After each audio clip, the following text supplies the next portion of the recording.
When you reach the age of 72, you start to understand people far better than they understand themselves. I, Henry Thompson, have learned this truth through personal experience. For 35 years, I worked as a real estate expert in Seattle, evaluating properties, guiding buyers, and spotting hidden issues in what appeared to be flawless homes. People deceived me constantly about the roof's condition, the plumbing's age, or the neighbors. I grew skilled at detecting lies behind smiles and firm handshakes. I learned to foresee troubles where others saw only perfection. That professional doubt seeped into my personal life. My late wife, Margaret, often scolded me for being overly skeptical. "Henry, not everyone is out to trick you," she would say, shaking her head. Maybe she was right. Maybe it was my skepticism that led me to the decision I made 4 months ago. A decision I do not regret. Though sometimes I lie awake at night, hearing James and Sarah laughing downstairs, oblivious to what lies ahead. It all began in March. James, my only son, called with the exciting news that he and Sarah had found their ideal home. A 3-story, 5-bedroom house in a peaceful suburb of Tacoma. Just what we have always dreamed of. "Dad," his voice brimmed with joy. A backyard for the children, a 3-car garage, a fresh roof. But the price we lack enough for the down payment. I knew right away what he meant. After Margaret and I sold our old place, I had a solid sum in my savings. James was aware of that. He also knew I had been considering a modest condo. "How much do you need?" I asked, though I sensed it was not just a few thousand. "$150,000, Dad. That covers about a quarter of the total. With such a down payment, we will secure a favorable mortgage rate." I paused, gazing out the window of my rented condo at the cloudy March sky. 150,000, nearly all my savings. "I will call you back, son," I said and ended the call. The following day, I drove to Tacoma without informing James. I simply wanted to inspect the house myself. The property was impressive. Stone facade, large windows, well-kept yard, a classic family haven. I even spoke to a realtor, pretending to be an interested buyer. The house was worth the asking price. That evening, an idea struck me. It was bold, perhaps questionable, but it kept me alert. What if I purchased the house outright? No loan involved. I had sufficient funds if I combined my savings with proceeds from selling my old SUV and a portion of my pension. The key was to register it in my name. While misleading James about ownership, it was an outrageous plan. I sat in the kitchen for hours, weighing the advantages and drawbacks in my mind. On one side, I would be lying to my own son. On the other, it served as protection. Protection against the ingratitude I had seen too often in life. A week later, I phoned James. "I will assist with the house," I said. "In fact, I can cover the full amount. No mortgage needed." Stunned silence followed on the line, then a burst of gratitude. James could hardly believe it. Sarah seemed to be weeping in the background. They were overjoyed, deeply thankful, at least in that instant. "But there is one stipulation," I added. "I will move in with you as well. Not forever. But I need a place until I figure out my next steps. Of course, Dad, we have 5 bedrooms. One can be yours permanently. Heck, the entire house is yours if you wish." James chuckled, unaware of how accurate his words were. Over the next 3 weeks, I executed my plan. I sold the SUV, withdrew the funds, met with a realtor and an attorney. The title was in my name. I became the exclusive legal owner of 28 Maple Avenue. Then I visited an old friend, Mike Johnson, who ran a printing shop. For $250, he created a fake copy of the deed, naming James Thompson as the owner. The documents appeared authentic to an untrained eye. I knew James had no real estate background and would miss the subtle flaws. When I presented the papers to my son in an envelope bearing the realtor's seal, his face glowed with delight. I cannot believe this. Dad, this is incredibly generous. You are my only son, I responded, feeling a twinge of guilt. That money would have been yours after my passing anyway. Why not use it now when you need it most? Sarah embraced me so firmly, it nearly squeezed the air from my lungs. You are the greatest father-in-law ever. Henry, she murmured. I almost reconsidered then, almost confessed my ruse, but something held me back. Perhaps it was the glance she shared with James over my shoulder, a look of joy mixed with shrewd contentment. Moving day was bright, despite it being mid-April. The movers shuttled boxes and furniture from the truck to the house. I brought some of my items: clothing, books, woodworking tools. They assigned me a bedroom on the ground floor near the kitchen, compact, but comfortable with a view of the garden. Are you certain this suits you? Dad James inquired. Aiding me in arranging things? There's a larger space upstairs. I am 72, son. I grinned. Stairs are not kind to my knees. This spot is ideal. That evening, we hosted a casual welcome gathering. We ordered burgers, uncorked a bottle of wine, unpacked crates cluttered the living room, but nobody minded. The grandchildren. 11-year-old Alex and 8-year-old Lily dashed through the house, discovering every nook and cranny. Here is to the new home, James toasted, lifting his glass. And to you, Dad. None of this would exist without you. We clinked glasses. I observed their joyful expressions and felt a peculiar blend of feelings: pride in providing this happiness, unease over my deception, and a faint foreboding that this bliss was fleeting. You know, Henry. Sarah sat beside me on the sofa while James adjusted the sound system. I never imagined owning a home at 40. My parents are still repaying their loan, and they are in their late 60s. I'm pleased to have helped, I replied, sipping my wine and averting her gaze. It is more than assistance. It is like striking the jackpot. She placed a hand on my shoulder. You will always be welcome in our home. Always. A visitor, not the owner, but a guest. In the house I had purchased. Those words solidified my choice to maintain the secret. I smiled and expressed thanks. The following days rushed by in a whirlwind of unpacking. The boxes vanished gradually, and the rooms filled with activity. Sarah assumed the role of decorator, positioning furniture and displaying artwork. James handled the technical aspects, connecting televisions, configuring internet, mounting shelves. I avoided meddling, though occasionally I offered suggestions. After all, 35 years in real estate had taught me valuable insights about homes. It would be wise to install a humidifier here, I would suggest, indicating a basement wall.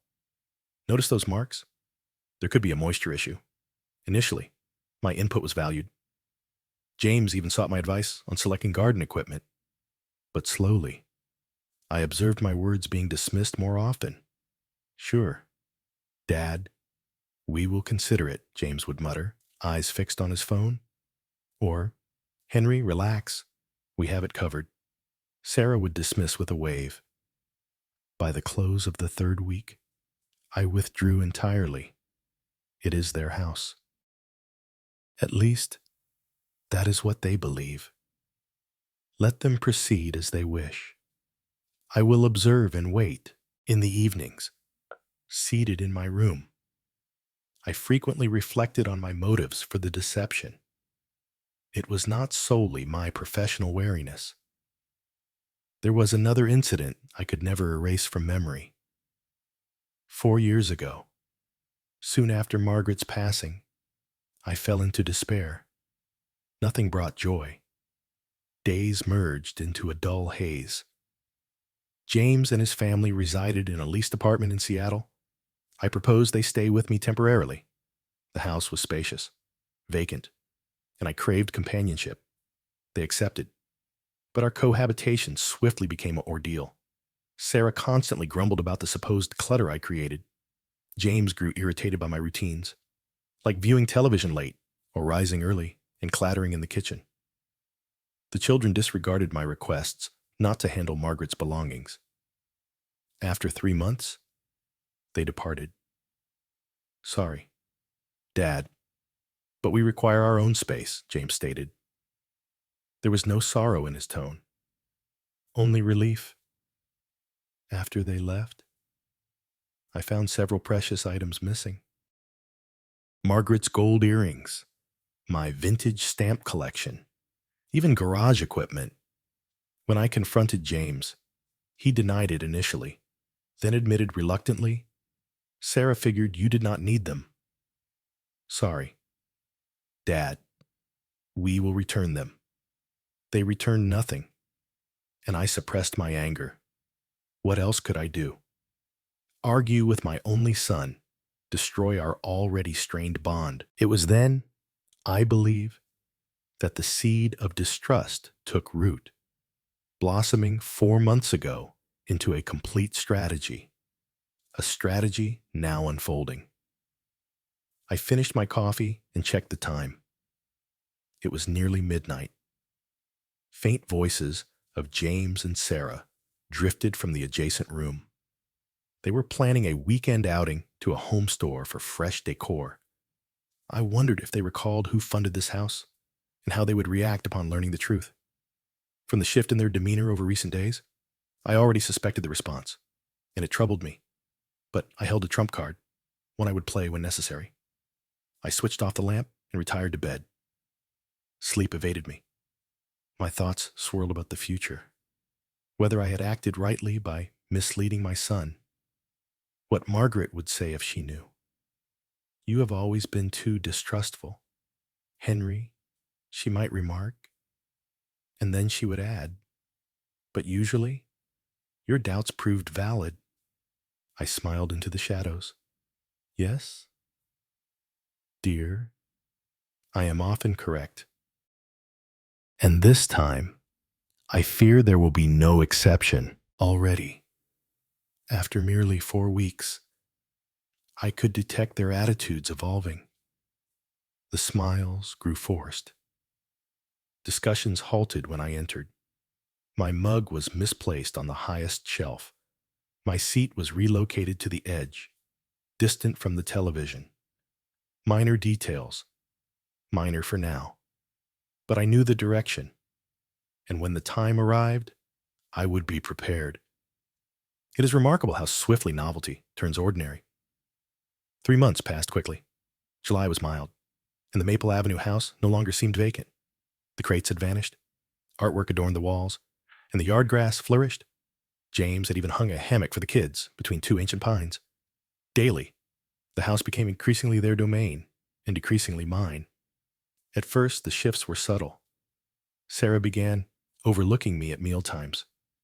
Oh, Henry, we assumed you had eaten already, she would claim, with pretended astonishment when I emerged in the dining area, drawn by aromas and utensil clinks. James ceased seeking my views on household issues. Where he once inquired, Dad, which shade suits the gate best, he now merely announced afterward. We stained the gate blue. But the pivotal moment occurred one Sunday morning in mid-June. I sat on the deck with a mug of tea, observing James trim the grass. The old trimmer I had assisted in choosing failed the prior week, and my son acquired a new one, a costly robotic model with advanced options. I refrained from questioning the funding source. By then, I had noted my household expenses had risen sharply. Impressive machine. I commented as James neared the deck. He powered it down and removed his protective goggles. Pride beamed on his face. Yes, it is top-notch. 6 horsepower, diamond-coated blades. A trimmer like this will endure for 12 years. I nodded, savoring my tea. Your mother always said the yard is the home's facade. She would endorse this. Mentioning Margaret typically evoked a fond grin from James, but not now. He scowled and surveyed the house as if reevaluating it. You know, Dad, Sarah and I have been considering the room you occupy now. We require it. I placed the mug on the table. Require it for what Sarah wants to convert it into a workspace. Since she telecommutes 4 days weekly, she needs a dedicated area. I gazed at my son quietly, awaiting more. We figured you could relocate to the shed. Recall the realtor mentioning it. The prior owner used it as a storage space. Of course, I recalled a tiny structure attached to the house's rear with an external entry from the yard. No insulation, just a small vent. It sweltered like an oven in summer and would likely grow musty in winter. The shed lacks heating, I noted evenly. James shrugged. We can add a space heater. There is ample room for your bed and cabinet. We could even mount a television on the wall. I regarded my son and scarcely recognized him. Or perhaps I was seeing his true self for the first time. No, I was not stunned. Rather, it affirmed my apprehensions. What I had dreaded and anticipated was materializing. When do you plan this relocation? I inquired, striving for composure. Well, if it is fine with you, next weekend. We have already purchased a workstation for Sarah. It arrives on Thursday. Purchased. Already purchased. Without consulting me, without seeking my input, they simply presented it as fact. I will consider it, I responded, and stood from my chair. James restarted the trimmer, ending the discussion. That evening, Sarah launched her campaign. She entered my room unannounced, measuring tape in hand. You will enjoy the shed, Henry, she stated, gauging the wall to window span. It offers such seclusion. Nobody will disturb you. Nobody disturbs me here, I observed, watching her jot notes diligently. Yes, but you will have your own area, like a private suite, only superior. No rent required. I barely suppressed a wry laugh. No rent for the house I had bought. Sarah. I decided to test. What if I refused to relocate? She stood upright and regarded me with evident annoyance. Henry, this is our home. James and I determine space allocation, and we have chosen this room for the office. Our home. Our choice. Previously, she had at least feigned courtesy. Now the facades had fallen. I understand. I nodded. Allow me a few days to ponder. Sarah smiled condescendingly. Certainly. Henry, but kindly clear the room by Thursday. The furniture arrives Friday morning, after she departed. I sat on the bed for a while, staring at the walls. This room had never truly been mine, but in 3 months, I had grown accustomed to it. To the morning light filtering through the window, the creak of the floor near the wardrobe, the garden vista. Now I faced eviction to the shed. Part of me yearned to reveal my hand immediately, to display the genuine documents, to prove ownership, to witness their astonishment. But the more strategic, more wary part urged patience. Let events unfold. Let them expose their genuine natures. Ultimately, I yielded. Thursday evening, James aided in transferring my bed and possessions to the shed. As anticipated, the space was confined and humid. The portable heater they acquired clearly would not suffice for winter chills. There you go, Dad. James surveyed my new quarters. It is cozier than it appears. Right. I stayed silent. What was the point of debate they had chosen? Dinner is ready in an hour, he added, moving toward the door. Though, you might prefer eating here. I can deliver a plate. Just like that. I transitioned from a full family member to an undesired visitor, best kept from the shared table. No need, I replied. I will prepare something later. After James left, I sat on the bed's edge and examined my new dwelling. 4 stark walls, a dim window, a plank floor with cracks that would surely draft in winter. And they expected gratitude for this. A few days later, I noticed my shoes in the entryway were repeatedly relocated. At first, I attributed it to the children's antics. But one morning, I caught Sarah stowing my footwear in the hall closet's remote corner. They are obstructing the passageway, she explained to my inquisitive glance.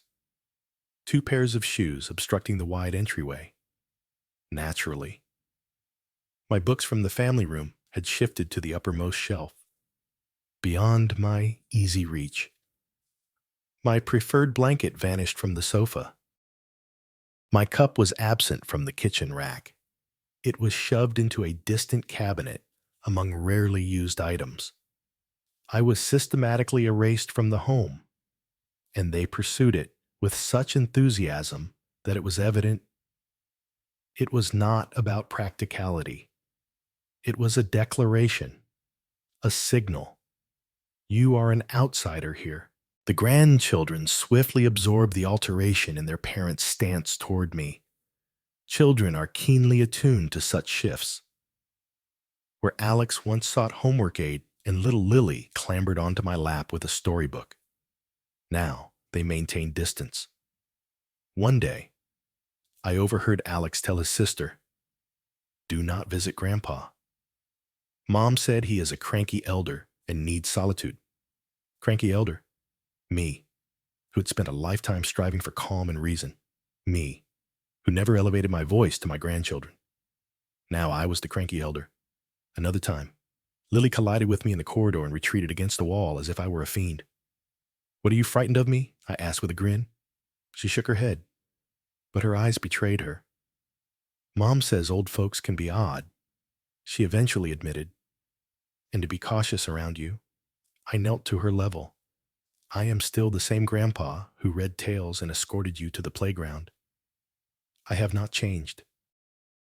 Lily nodded hesitantly, but when I extended a hand to pat her head, she evaded and fled. What had they told the children? What notions of fear and estrangement had they sown in their young minds? But that was merely the start. The true jolt came with the utility statements. Power, water, heating, broadband, all addressed to me. And the totals were considerable. Sarah worked remotely with the cooling system blasting constantly. James filled the spa tub nightly. The kids spent hours on screens and games. When I presented the bills to James, he shrugged. "Well, the house is listed under you, Dad. It is logical the bills come in your name." "It is not the name," I countered. "It is the figures. They are triple what they ought to be. What do you propose? That Sarah and I dwell in darkness? Or ban the children from bathing? I propose conservation. Extinguish lights in unused rooms. Avoid running the cooler all day." James exhaled irritably. "Dad, this is not the 1980s. We exist in the contemporary era, and if you cannot cover the costs—" "I can," I interjected. "I simply view it as extravagant." "Well, excellent." He patted my shoulder patronizingly. "Then no issue exists." But an issue did exist. And it was not financial. It was the mindset. The belief that squandering my funds was acceptable while marginalizing me. When the boiler failed in July, James did not consult me. He summoned a technician and ordered a replacement. The priciest model with digital interfaces and bonus functions. The invoice, naturally, came to me. "You could have selected a basic version," I noted, reviewing the receipt. "This costs nearly 3 times a standard one." "We chose the finest," James countered. "This is our home, and we desire the best." Our home. That term echoed increasingly. Our home, our choice. our selection. In each instance, our encompassed me less. I settled the boiler bill, the new drapes Sarah selected, the patio set James acquired for gatherings, the science tutor for Alex, the art classes for Lily. They expended my money without bothering to thank me. It became expected. Grandpa funds everything, and in exchange, they confine him to an uninsulated shed and strive to overlook him. At the close of July, an incident proved the final trigger. I returned from errands and discovered the shed's lock replaced. My key failed. I knocked on the primary door. Sarah opened with a feigned, surprised expression. "Henry, why not use your entry?" "Because someone altered the lock," I replied, maintaining calm. "Oh," she touched her cheek. "Correct. James updated the locks today. Did he not inform you? Here's your new key." She extended the key, as if granting a grand favor. "Why change the locks?" I queried, taking it. James was concerned about safety. A burglary occurred nearby. I met her eyes. We both knew it was false. No burglary happened. It was another method to assert my position. "I see," I said, and proceeded to my shed. "Henry," Sarah called, "remember we host visitors Sunday. It may get loud, so perhaps you should venture out to a theater or the lake." I turned. "Visitors who colleagues from James's job. We are barbecuing. Nothing elaborate. Just, you know. We want to display the home. Display the home. My home. And I am requested to vanish temporarily, lest a cranky elder ruin the festivities." "Certainly." I nodded. "I will occupy myself." On Sunday, I departed the house, strolled the lake, lingered in a diner, perused a magazine in the library. Upon returning that evening, the front yard was littered with cans and disposable cups. The music thumped audible from afar. I entered via the side gate to my shed. Passing the deck, I heard James's voice. Entirely ours. My father transferred it all to me. "Straightforward deal. No liens?" His companion, a guy in a floral shirt, whistled. "You are fortunate with your old man. Mine would not release such funds." James murmured agreement. Well, he had little option. Where else could he go at his age? This way. Everyone benefits. He gains shelter. We gain the perfect home. I halted. So this is how he portrays it to friends. Not a generous offering, but a compelled exchange. That I lacked choice. In that moment, resolve solidified within me. All uncertainty faded. All reluctance vanished. I knew my next action. Back in my space, I retrieved the folder of authentic house deeds from beneath the mattress. I arranged them carefully on the table. Ownership certificate, transaction records, coverage policy, all under my name, Henry J. Thompson. It was time for revelation. Time to demonstrate the true proprietor of this house. Wednesday morning started routinely with tea in my shed. Lately, I had largely avoided the main house. I cooked on a compact electric burner I purchased, ate at a small table by the vent, viewed an outdated screen I obtained from a second-hand shop, crafting a separate existence in the home's shadow that I had acquired. That morning, I sensed an impending climax. The previous night, I overheard James and Sarah disputing intensely. My name surfaced repeatedly, several times. Sarah raised her voice, and fragments reached me. Too prolonged. Must leave. Simply inform him. I was prepared for confrontation. I even anticipated it. Late August had been warm, and the shed's temperature sometimes climbed to 85 degrees. The notion of winter, with walls icing over, made me shudder. But it was not merely discomfort. It concerned principle, justice, that I would not permit continued disrespect. Around 11:00, a knock sounded on the shed door. I opened it to find James. He wore a crisp shirt, hair neatly styled. As he appeared for key appointments, "Hello, Dad." He shifted uneasily. "May I enter? We must discuss." I moved aside, admitting him. In the cramped shed, James appeared oversized, like an adult in a dollhouse. "Sit down." I indicated the sole chair. I perched on the bed. James paced instead. 2 steps forward, 2 back. The area allowed little else. "Dad, Sarah and I have reflected extensively." He started, faltering for words. "You see, the circumstances are becoming awkward." I waited for elaboration. Let him articulate fully. "The children are maturing. Alex nears 12, needing more independence. And Sarah wants to transform the spare room into a recreation area." I nearly chuckled. "The spare room, not the one that was mine before eviction here. And we believe." James halted and met my eyes. "Perhaps you would fare better elsewhere." There it was.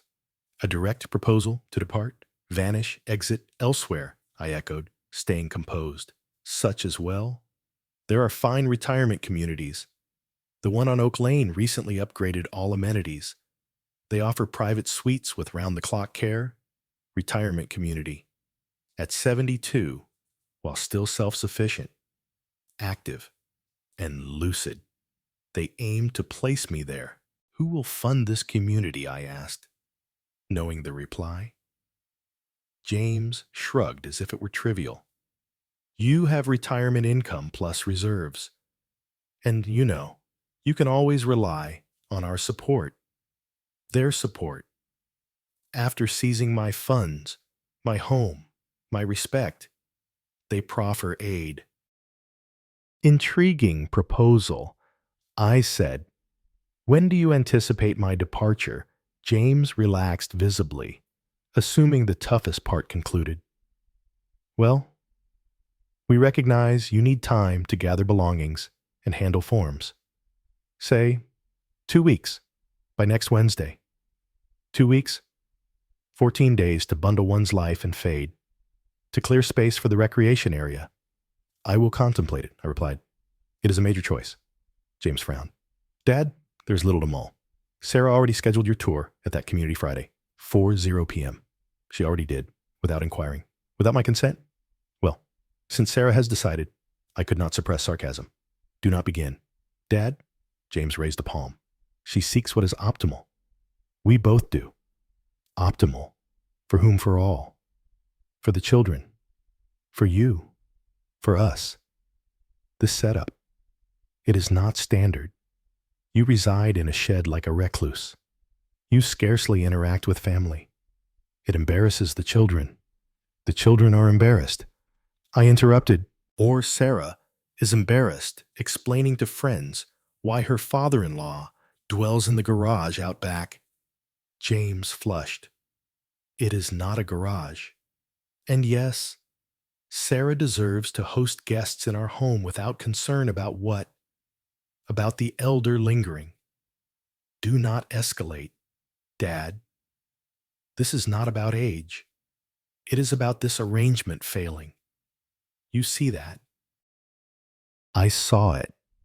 I saw it clearly. Witnessed ungratefulness, self-interest, scheming. Saw the son I nurtured expelling me from my home. James. I endeavored to speak evenly. "This house is my present to you. I relinquished nearly all my savings for your debt-free life.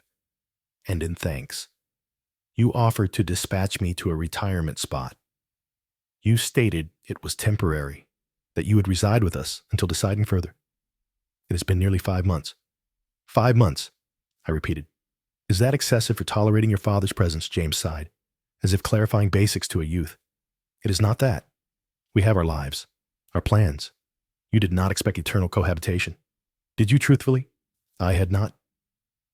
I intended to disclose the truth sooner, but their avarice, their flagrant disregard for the man who provided shelter, exceeded my expectations.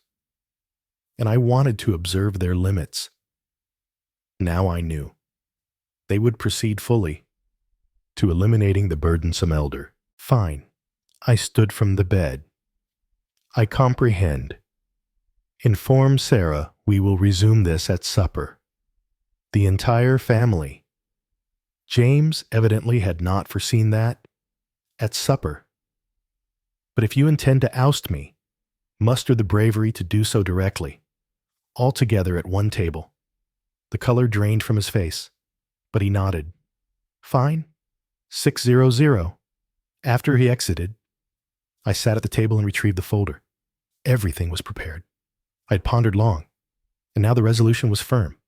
Tonight, the truth would emerge. At 600, I entered the dining space. It was uncommon. Recently, I had avoided the main house during meals. My arrival sparked clear tension. Sarah fussed at the stove, darting anxious looks. James feigned absorption in tuning the new audio device. The children were subdued, observing with wide eyes. Is Grandpa dining with us? Lily asked as I seated myself. Yes. Dear. Sarah smiled tightly. Grandpa has important news to share. What news? Alex perked up instantly. Adult matters. Sarah halted him, placing plates. Eat your pasta before it cools. Supper transpired in strained quiet. The children detected the unease and stayed silent. James fidgeted with his utensil, barely eating. Sarah, conversely, was excessively lively, chattering rapidly and volubly, but her eyes stayed cold and vigilant. When the entree concluded, Sarah proposed the children retreat to the family room for shows. You and Daddy can chat with Grandpa privately, she added, guiding Lily away. No. I elevated my voice first that meal. Let them remain. What I state impacts everyone. Sarah shot an irate glare, but did not contest. The children resumed seats, captivated by events. So, I surveyed all, and James told me this morning you wish me to leave. That this setup is, as you termed, son, unusual. James grimaced, but affirmed. Dad, we discussed this. No need to reiterate before the kids. Conversely, there is much purpose, I countered. The children must learn how elders are regarded in this family. What principles you impart. Henry, Sarah leaned in. We merely believe you would thrive in a dedicated center with health care and peers your age.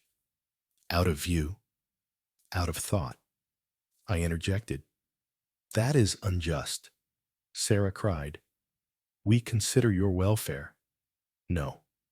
Sarah, you consider removing me swiftly to create a recreation space, to entertain without shame of a recluse in the yard, to avoid sharing with a cranky elder. Grandpa. Mom did not say that.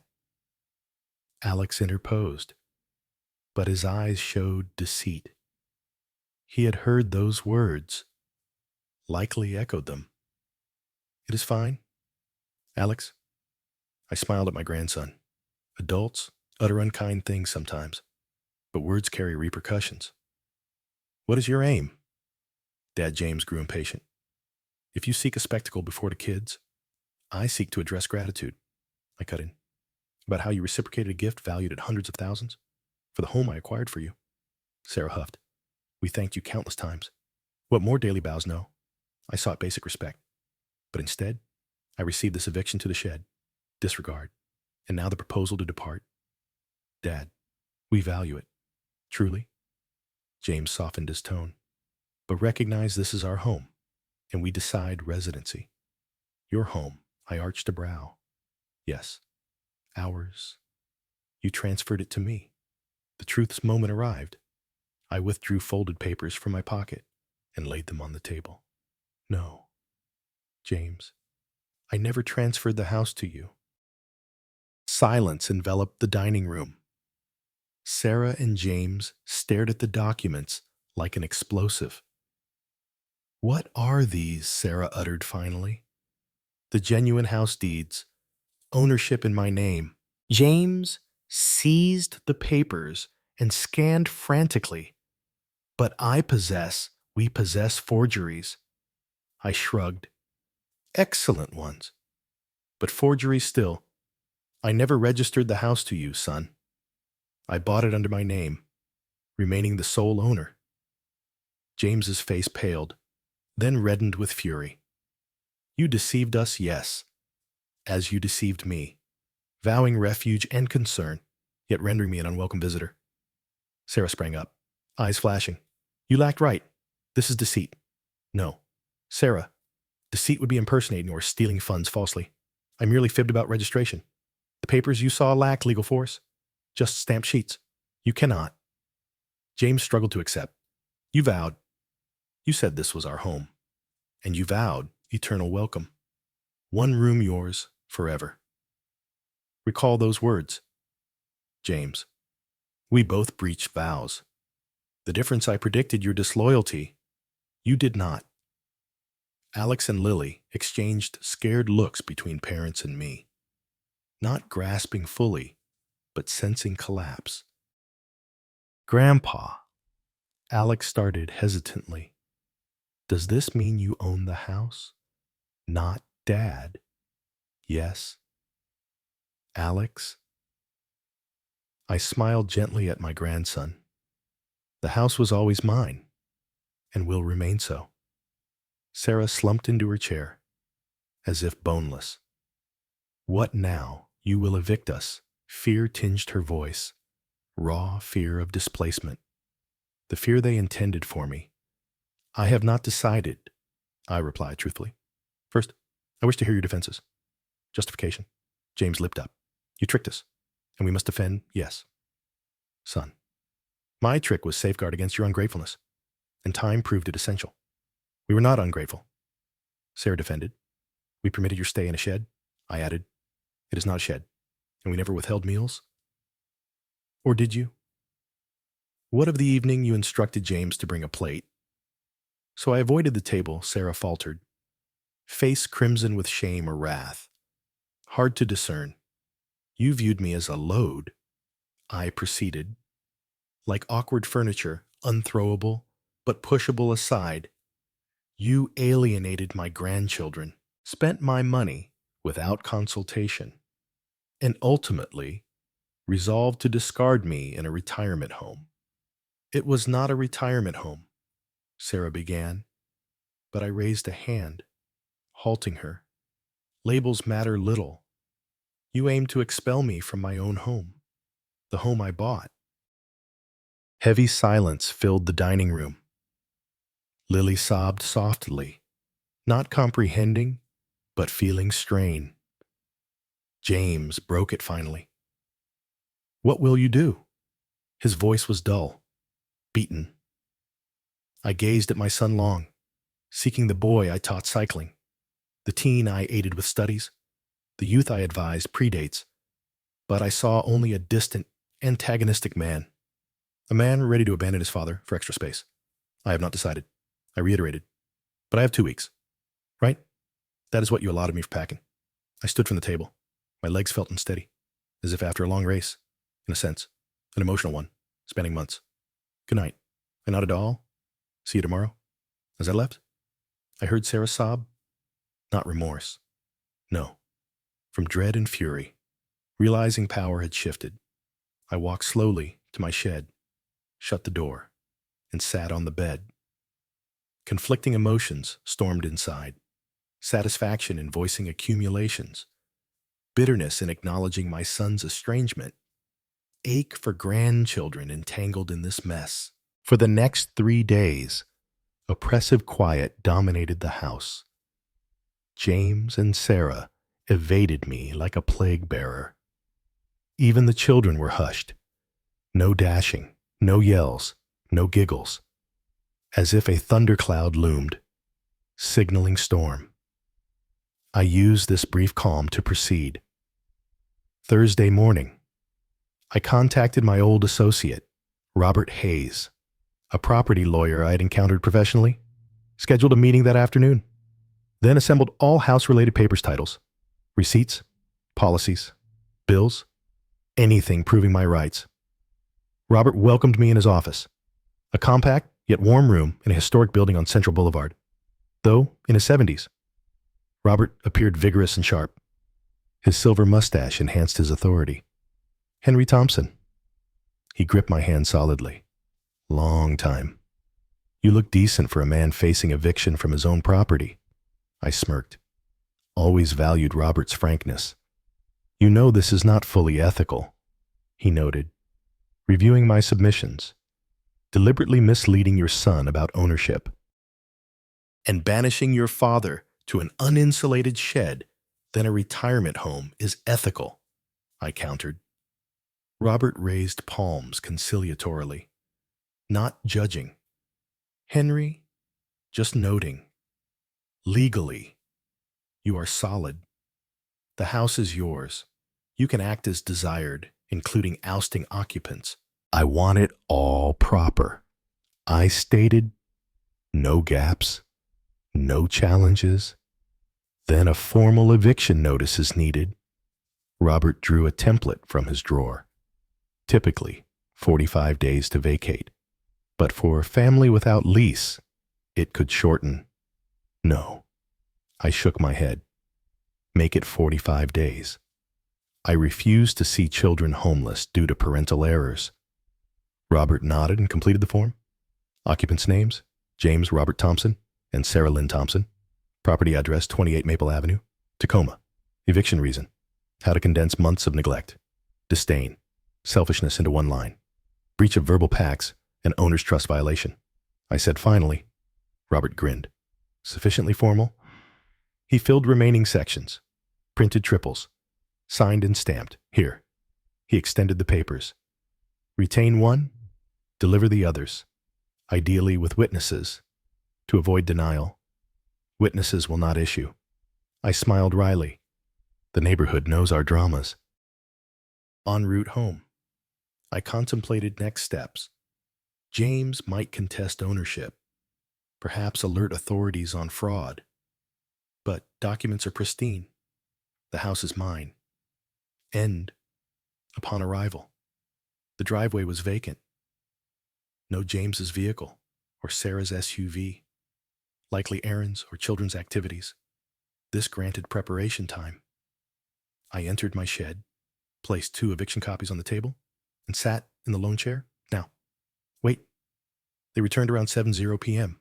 I heard vehicles arrive, doors close, voices rise.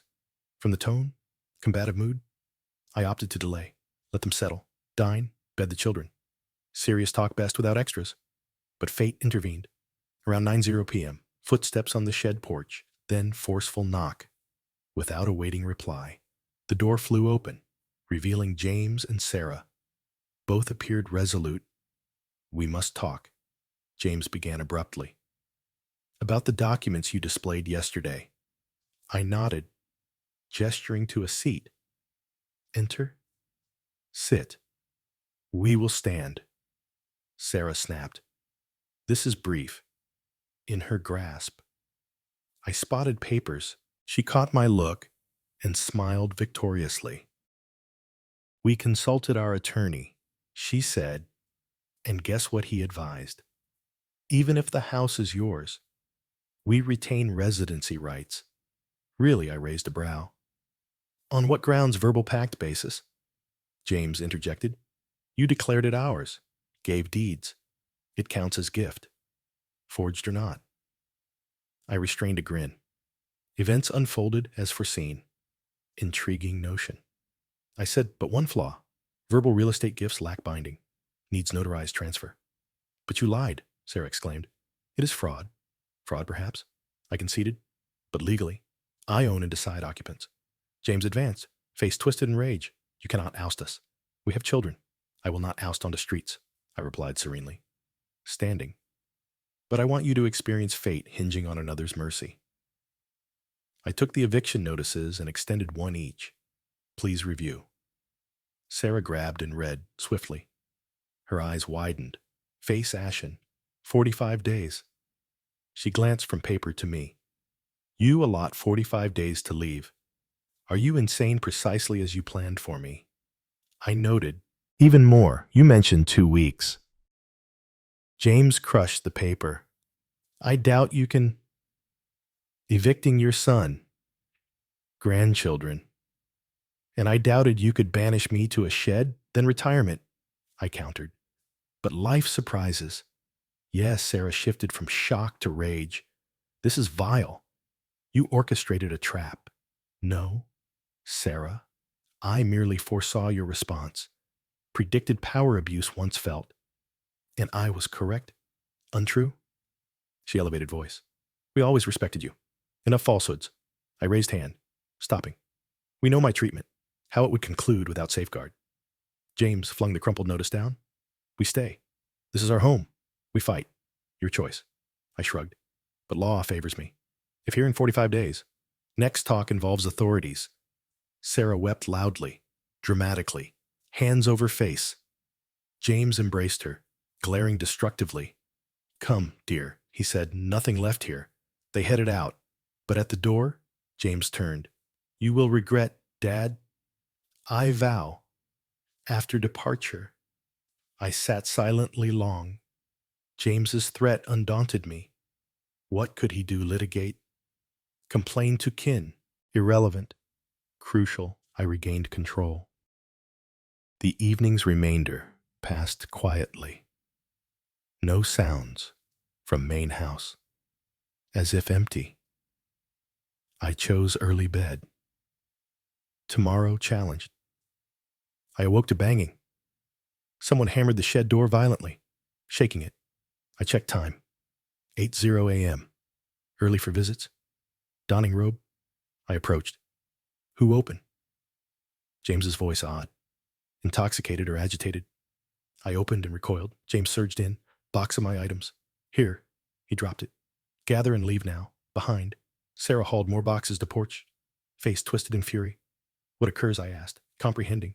What you planned for us? James spat. Eviction. Not 45 days. Immediate. I assessed my son. Clothes rumpled. Eyes bloodshot. Sleepless. Whiskey scent. Intoxicated, I stated. Yes. He laughed maniacally. Drunk because my father ousts us. Lied.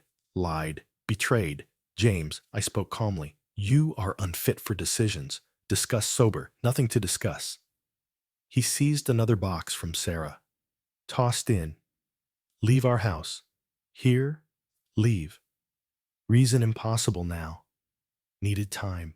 Fine. I raised hands conciliatorily. I depart. Grant half hour to pack. 5 minutes. Sarah cut. And take only personal items. I nodded and slowly collected scattered goods, watching covertly. Both neared breakdown. James trembled with fury and hangover. Sarah frantically removed my traces from house. While occupied, I stealthily texted Robert. Urgent. Forceful eviction. 28 Maple Avenue. Robert replied instantly. Stay. Arrive 20 minutes. Now stall. I packed deliberately, inspecting each as if deciding. Hasten. Sarah checked watch nervously. 3 minutes remain. Cannot locate meds. I lied. In bathroom. I fetch. James staggered to house. As he vanished, Sarah neared. Eyes narrowed angrily. I always knew you sneaky. She hissed. Sensed falsity. But James trusted, defended. You repaid thus. Trust, I chuckled bitterly. You call evicting father to shed, alienating children. Stripping dignity trust. We provided shelter. No. Sarah, I provided yours. Now you attempt oust from mine. She recoiled, struck. This house ours. You said, and you believed, sans verification. I shook head, too eager for free dwelling. James returned with a bottle. Here, meds. Now leave. I pocketed slowly. James. Truly want this end. Ousting father. You initiated. He yelled. Lied. Threatened oust. At that, car sound outside. I glanced watch. Exactly 20 minutes since message. Robert. Punctual. What? James peered window. Who, my lawyer? I replied calmly. And likely police.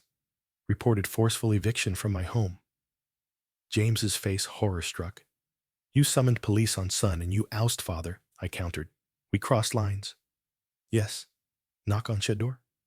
James and Sarah froze like prey. Henry? There, Robert's voice worried. Yes. Enter. I called. Door opened. Robert entered.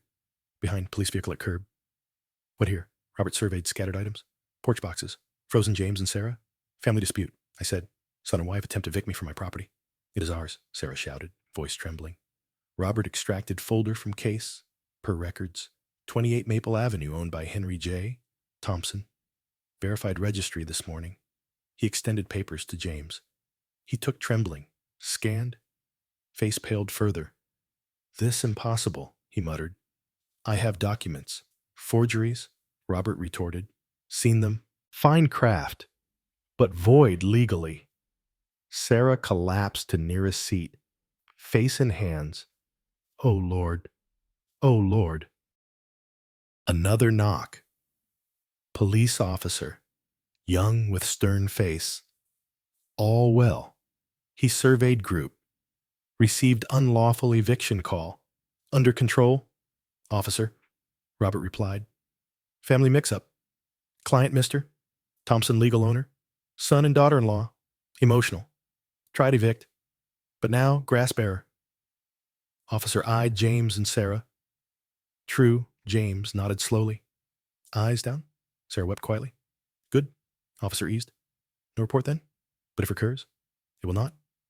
Robert assured. I ensure a peaceful resolution. Officer nodded. Exited. Good day, folks. Door closed. Heavy silence in shed. Robert cleared throat. Now, suggest calm and discuss maturely, he said. Fact Henry owns house. Confirmed officially. But he lied. Sarah lifted tearful face. Said house ours. Sadly, verbal has no effect on property transfer. Robert spread hands. Needs notarized gift deed. Now what James asked flatly. Eviction.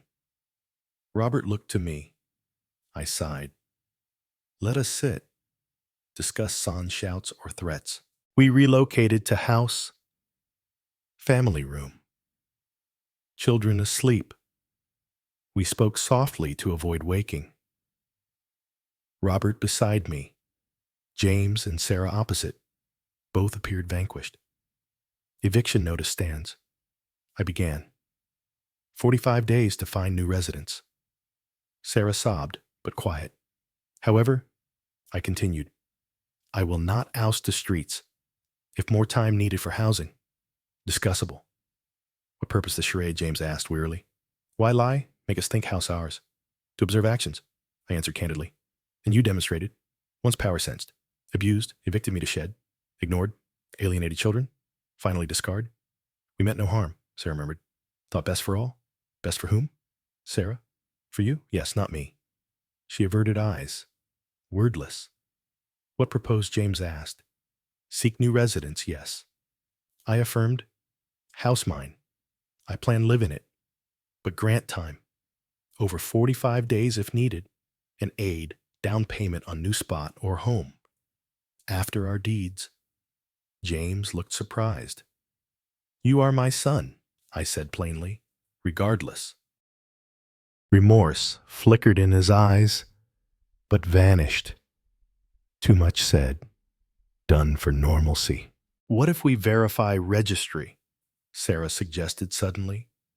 Confirm registration? I grinned. Please. Phone there. Sarah licked lips nervously. Approached phone, dialed Robert's number. Speaker on. Hello, she said answered. Inquire owner of 28 Maple Avenue.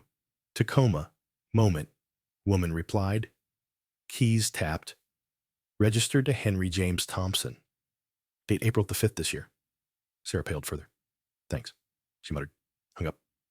Silence again in room. James sighed deeply. Stood from sofa. Okay, he said.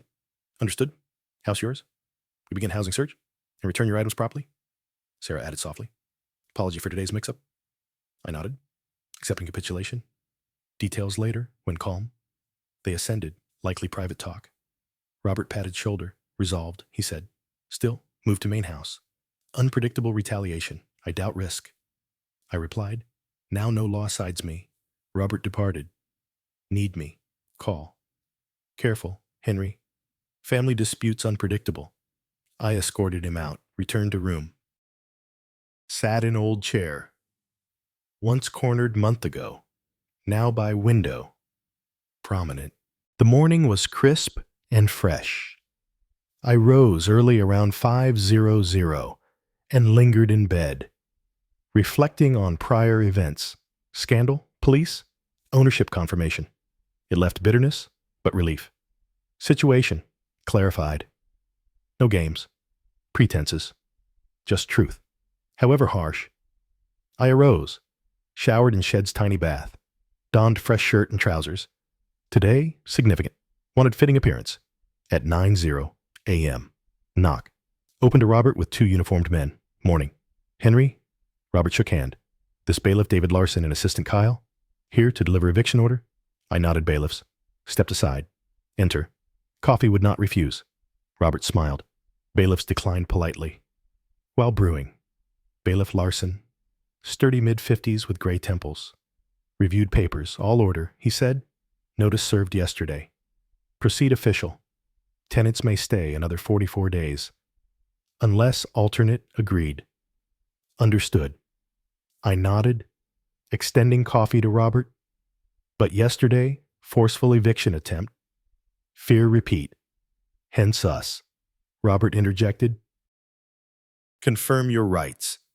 Warn illegal acts consequences. Larson stood. Begin. Tenant's home should be. I replied. No departures yesterday. We exited shed to main entry. I rang bell. Odd. Ringing own door. James open. Casual attire. Hair messy. Eyes swollen. Sleepless. Dad. He shifted gaze to bailiffs. What, mister? James Thompson Larson. Official tone. Bailiff. David Larson. Official 45-day eviction order. Extended document. James took trembling. 45 days repeated. But yesterday agreed. No agreement. I gently objected. Accepted ownership fact. Who? James Sarah emerged rear. Seeing us. Froze. What happens official eviction? Ma'am. Larson inclined head. Vacate 45 days from yesterday. Sarah blanched. But talked yesterday. Henry. You said time. Over 45 if needed. Said discussable. I corrected. After yesterday's oust attempt. Best legal. Cannot. Sarah raised voice. Children, where live? Not my concern now. I shrugged. You planned my 2-week eviction. Uncaring my fate. From Sarah's back. Alex and Lily's drowsy faces appeared. Mom? What Alex asked? Sarah turned quick. Nothing. Dear, adults converse. Breakfast. Why grandpa with men? Boy insisted. Explain later, Sarah snapped. Kitchen now. Children withdrew reluctantly. Sarah faced us. Anger contorted.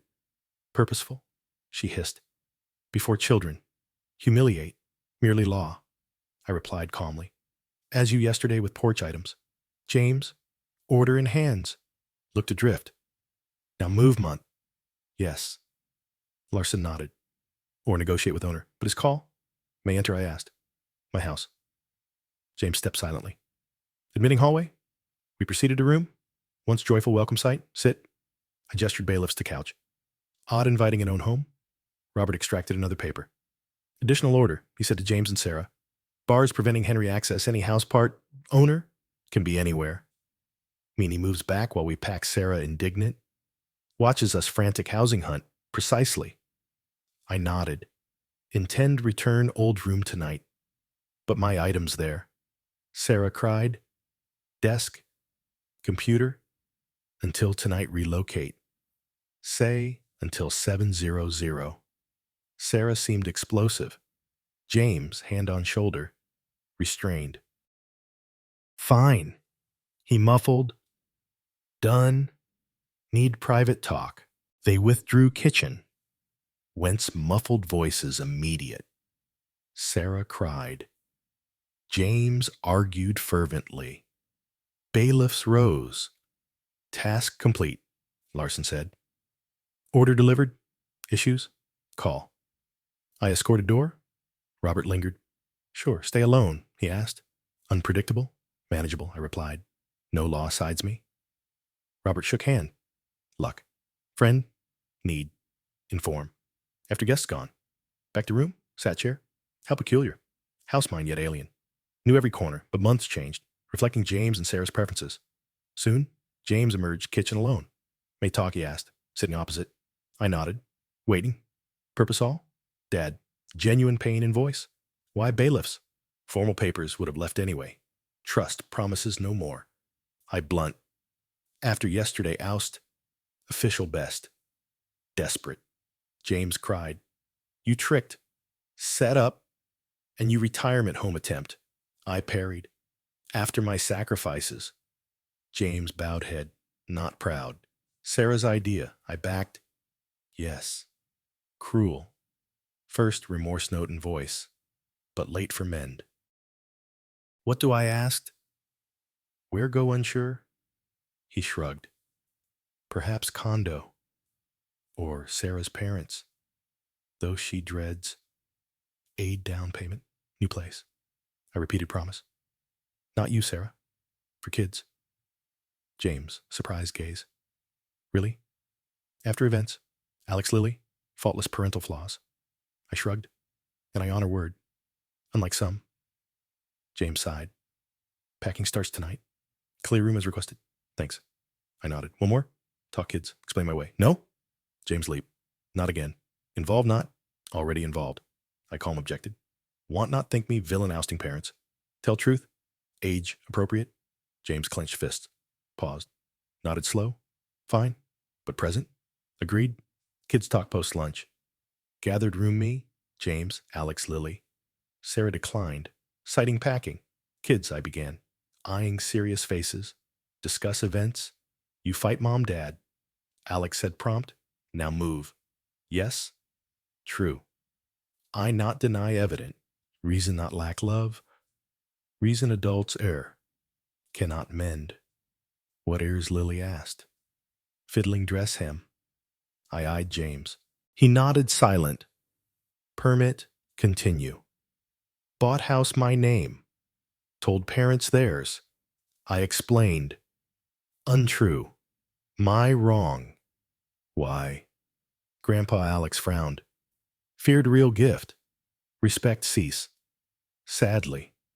Right. Dad? James' warning began. No. James. Kids need truth. Else grow skewed family views. Turned grandchildren. Post-move. Parents treated poorly. Evicted yard room. Told avoid me. Alex Lilly glanced each. Faces showed recall. Then send elder home. I continued. Not old sick, though. Just obstructed. Untrue. James interjected. Thought better there. True. James. No. Turn kids. Told truth. Parents angry. Now hard cohabitate. No more see Grandpa, Lily quiet asked. Question pained. Of course. Always grandfather. Just parents I cannot live with. Like divorce, Alex asked. Classmate had. Concept familiar. Somewhat. I nodded. Between grandpa parents, not mom, dad. Lily slid couch. Approached. Hugged neck. Whispered. Miss you, Grandpa. No stories long. I hugged back. Throat lump. Miss too, little one. James coughed. Okay, kids, now no. Move new house. Grandpa stays. But visit. Right. Dad. I eyed son. Eyes mix remorse. Bitterness. Hope. Of course. I nodded, though uncertain. Too much said done. Some bridges unrebuilt. By evening. James Sarah relocated items my former room. I assisted move bed cabinet from shed. Odd return room, always mine. Temporarily others. By dusk, house tense quiet. James, Sarah, secluded bedroom. Children subdued, sensing mood. I sat room, browsing old photos. Pondering error point. Weeks following past strange coexistence. James, Sarah, actively hunted new residents. I distanced. Reclaiming room. Gradually restoring house appearance. Kids, surprisingly, sought me. Perhaps availability. Perhaps guilt past distance. Alex requested homework help. Lily drawing aid. I not refuse. Though irritated Sarah visibly. Week pre-deadline. James announced found suitable rental another Tacoma suburb. I assisted down payment as promised. Not son-wife love. For grandchildren. Moving day. Cloudy but dry. Movers shuttled house truck. Boxes furniture. Mirror initial move 5 months prior. Last box loaded. Farewell time. Kids wept hugging me. Promised visits. They could come. James. Shook hand formal. Chill. Goodbye. Dad. Hope content. Not content. I honest. But best all. Sarah silent goodbye. Entered car. Slammed door. Drove away. Leaving me solo empty house once fully mine. I toured rooms. Adapting silence. Kids space. Recent laughter echoes. James, Sarah bedroom. Now bare. Kitchen. Former gatherings. Bitter triumph. One house. Lost family. Though honestly, lost earlier. Moment James, Sarah, deemed me burden. 4 months passed. December. Colored trees vibrant. Maple Avenue house altered, reflect my tastes, habits. Converted kids room. Workshop woodworking. Hobby youthful. Abandoned post-Margaret death. Acquired bench. Tools. Wood varieties. Manual work always aided emotion cope. Inner calm find. Suddenly. Hobby more. Neighbor viewing restored vintage bench. Connected me antique shop owner downtown Tacoma. George Miller. Robust man. Bushy beard. Valued work. Proposed partnership. Much old furniture needs fix. He said examining bench. If orders. Regular work. Thus new role antique restorer. Not serious. Hobby extra income. But purpose. Occupation. Usefulness feel. James brought kids thrice. October, November. Visits awkward. Strained. Sarah absent. Per Alex. Still mad betrayal. But life progressed. Befriended neighbors scarcely seen before. James, Sarah, discouraged contacts. Attended community gatherings. Joined local blues group. Especially meaningful meeting Patricia Green. Widow 3 houses away. 70-year-old short silver hair, lively green eyes. She too, betrayal kin. Daughter son-in-law, attempted seize house post-husband death. Thought too old alone. Patricia shared on my deck teacup. Time retirement. Imagine I nodded, understanding deeply. Extreme measures. Patricia continued. Altered will. Now house savings charity. People learn mistakes. Right friendship strengthened weekly. No romance. Both cherished spouse's memory. Just 2 understanding mutually. Days Patricia visited tea. Another antique piece awaited workshop restoration. I felt life knew purpose. Not dreamed, but worthy. Often pondered James, Sarah kids. Alternate outcomes if initial honesty. Or they respected deserved. But past unchangeable. Accept lessons. Advance. Evening's deck watching sunset. Sometimes ghostly Alex Lily laughter garden echo. Lonely moments. But returned workshop. Wood oil scent. Radio on. Worked. Maple Avenue house quiet again. Not oppressive loneliness. Silence. But serene peace. Silence tools sounds. Sandpaper whisper. Radio melody soft. Finally, living desired life. My terms. If you like this story, please like this video, subscribe to the channel, and share your impressions of this story in the comments. To listen to the next story, click on the box on the left. Thank you for watching.